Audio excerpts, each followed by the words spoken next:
ഇന്നലത്തെ എപ്പിസോഡിന്റെ അവസാനം കാണിക്കുന്ന ഒരു സംഭവമുണ്ട്. നമ്മുടെ ജബ്രി കൊമ്പോ.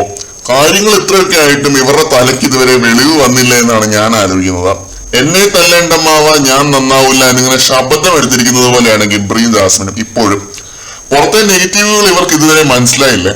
വീണ്ടും വാപ്പ വിളിക്കാനുള്ള ടൈം ആയോ? എന്താണ് സംഭവം എന്ന് ഇതുവരെ മനസ്സിലായിട്ടില്ല. പുറത്ത് രണ്ടുപേരും കമ്മിറ്റഡ് ആണ്. അതെങ്കിലും ഇവർക്കൊന്ന് ചിന്തിക്കാൻ പാടില്ലേ? നമ്മൾ മുമ്പൊരു വീഡിയോയിൽ പറഞ്ഞ പോലെ ഫ്രണ്ട്ഷിപ്പ് വിത്തൗട്ട് ലിമിറ്റ്സ് ഞാനും നിങ്ങളും അടങ്ങുന്ന നമ്മുടെ ഓഡിയൻസിന് ഇതുവരെ ഡൈജസ്റ്റ് ചെയ്യാൻ പറ്റാത്തൊരു കാര്യമാണ്. കല്യാണം കഴിക്കാൻ വേണ്ടിയുള്ളതായിരിക്കണം പ്രണയം, അല്ലെങ്കിൽ ഡിസ്റ്റൻസ് വെച്ചുള്ളതായിരിക്കണം ഫ്രണ്ട്ഷിപ്പ്. അതാണ് നമ്മുടെ മൈൻഡ് സെറ്റ്. അതിന് നമ്മളെ പോലും നമുക്ക് കുറ്റം പറയാൻ പറ്റത്തില്ല. ബിഗ് ബോസ് പോലൊരു സൈക്കോളജിക്കൽ ഗെയിമിൽ അതിനകത്ത് കയറുന്നവരാണ് നോക്കിയും കണ്ട് നിൽക്കേണ്ടത്. എന്തായാലും ജാസ്മിൻ ഗബ്രി ഇവര് കുറച്ചു നേരം പിണങ്ങിയിരിക്കുകയായിരുന്നു ഇന്നലെ. എനിക്ക് നിന്നോട് സംസാരിക്കണ്ട എന്നെന്തോ ഇങ്ങനെ ജാസ്മിൻ ഇങ്ങനെ പറയുകയുണ്ടായി. അറിയാതെ പറഞ്ഞു പോയതാണ്. അപ്പം ശരിക്കും മറ്റേ കലിപ്പന്മാര് ബോയ് ഫ്രണ്ട്സ് കാണിക്കുന്ന പോലെ ഇവൻ പിണങ്ങിയിരിക്കുന്നു, ഫുൾ ഫീലിങ്സ് അടിച്ചിട്ട്. എന്തൊരു കഷ്ടമാണെന്ന് ഓർക്കണം. ലക്ഷക്കണക്കിന് മലയാളികൾ കാണുന്ന ഒരു ഷോയിലാണ് ഈ ക്രിഞ്ചൊക്കെ നടക്കുന്നത്. എന്നിട്ട് ഗബ്രിയുടെ അടുത്ത് പോയി ജാസ്മിൻ ഒരു എളുപ്പമില്ലാതെ കോംപ്രമൈസ് ആവാൻ നോക്കുന്നുണ്ട്. അത് കഴിഞ്ഞ് നേരെ 12:30 കട്ട് ചെയ്യുന്നു.